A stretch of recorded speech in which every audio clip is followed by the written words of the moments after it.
les pharisiens veulent faire mieux que les sadducéens.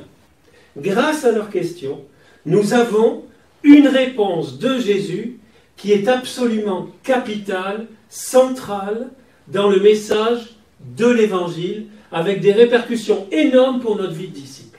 La question, c'est quel est le grand commandement? Si vous allez chez saint Marc, le même passage, c'est quel est le premier de tous les commandements. Jésus va unir deux commandements qu'on trouve déjà dans l'Ancien Testament. Ce n'est pas lui qui les invente. C'est Deutéronome 6 plus Lévitique 19. Donc la nouveauté, c'est cette union, c'est cette conjonction, et ce que Dieu a uni, l'homme ne peut pas le séparer, entre l'amour de Dieu et l'amour du prochain. Et qu'est-ce que va ajouter Jésus? C'est la fin du passage. Je vous traduis littéralement parce que c'est encore plus beau.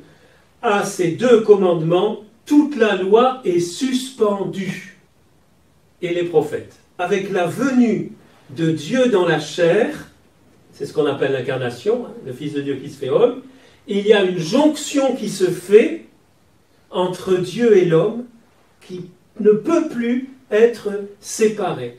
Et c'est Dieu, du coup, Dieu se faisant homme, en chaque homme, il y a une double empreinte.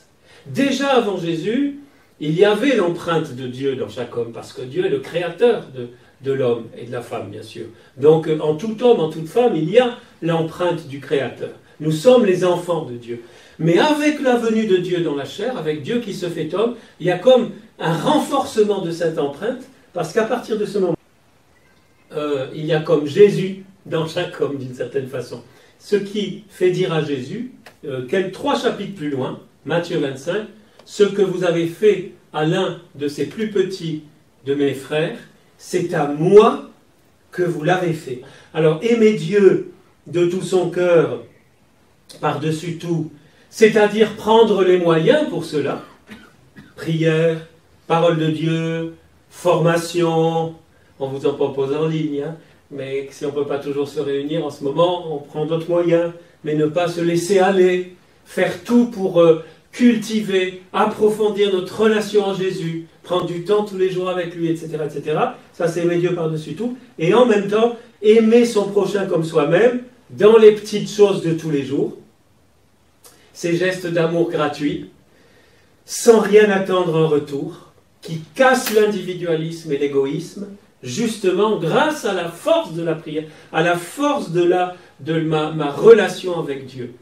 Si ce passage, ce double commandement ne suffisait pas, nous avons en écho chez Saint Jean, dans sa première lettre, 2 versets que vous connaissez bien, que je vous cite pour conclure. « Celui qui n'aime pas son frère qu'il voit, comment peut-il aimer Dieu qu'il ne voit pas ?» Les petits enfants, n'aimons pas en parole avec la langue, mais en action et en vérité. Chers amis, pour finir, il y a du travail pour tout le monde, à toute heure du jour et de la nuit, même après 21h, même après le couvre-feu, là où nous sommes, nous pouvons tous les jours vivre ce double commandement qui est, j'ose dire peut-être, qui est la nouveauté absolue, qui est le génie de Jésus, d'avoir uni ces 2 commandements et de nous dire que au cœur du cœur de Dieu, il y a l'homme, il y a chaque personne, et il nous invite aussi qu'au cœur de notre cœur, il y a chaque être humain que nous rencontrons chaque jour, les plus proches physiquement, mais aussi les plus lointains. Je pense encore au Liban, où nous sommes mobilisés pour le Liban, et tant d'autres frères et sœurs qui ont besoin de nos prières et aussi de notre entraide très concrète. Au nom du Père et du Fils et du Saint-Esprit. Amen.